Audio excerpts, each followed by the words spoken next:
ఇటు సచివాలయం, అటు లుంబిని పార్క్, పక్కనే అమరుల స్తూపం, అటు ఎన్టీఆర్ గార్డెన్, పక్కకే అంబేద్కర్ విగ్రహం, అటు పోతే నెక్లెస్ రోడ్డు, పక్కనే సంజీవయ్య పార్కు. ట్యాంక్ బండ్ దిక్కు పోతే గిన్ని చూడొచ్చునట. బైకులు కార్లు వేసుకోనో ఆటో కట్టుకొని పోతే మొత్తం ఓ రౌండ్ వేసి రావచ్చు. కానీ గీ బస్ ఎక్కితే పైసా ఖర్చు లేకుండా మొత్తం తిరిగి రావచ్చు. అయితే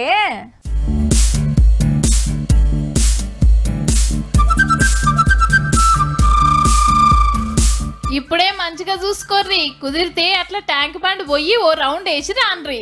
నాలుగొద్దులైతే డబుల్ డెక్కర్ బస్సులు అగువడయి మళ్ళా నడుపుడు కష్టమైతుందని బంధు పెట్టే ఆలోచన చేస్తుండ్రు ఆఫీసర్లు. ట్యాంక్ బండ్ చుట్టూరా Sanjeevaiah park, Jalavihar, Necklace Road, IMAX, సచివాలయం దాకా దినం రౌండ్ వేస్తుంటాయి. టికెట్ ఏం లేదు, ఫ్రీగానే ఎక్కి కూసుంటే హుస్సేన్ సాగర్ చుట్టూరా అందాలు చూడొచ్చు మంచిగా. అయితే పబ్లిక్ పెద్దగా వస్తలేరట, సీట్లు నిండుతలేవట. వీటికి బస్ స్టాపులు తక్కువ, ఎప్పుడొస్తాయో టైం ఉండదు. ఏ ఉత్తగా ఖాళీగా ఇప్పుడు ఎందుకని ఆపేసి టూరిజం శాఖలకిచ్చే ఉపాయం చేస్తున్నారు. వాళ్ళు సిటీకి వెళ్లి జిల్లాలున్న గుళ్ళు గోపురాలకు నడిపిస్తారట. హైదరాబాద్ లా వెనకట డబుల్ డెక్కర్ బస్సులు మస్తు ఉంటుండే. ఇంతింత తక్కువైతే బీఆర్ఎస్ గవర్నమెంట్ దిగిపోయే ముంగట మళ్ళా తయారు చేపిచ్చిర్రు. 12 కోట్లు ఖర్చు పెట్టి 6 ఎలక్ట్రిక్ ఏసీ బస్సులు తెచ్చిర్రు హెచ్ఎండిఏ తరపున.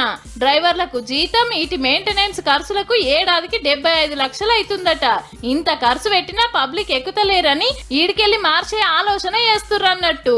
చూడుర్రి మరి, ఎక్కి తిరగాలనే కాయసుంటే చెప్పున వైరారు పారి.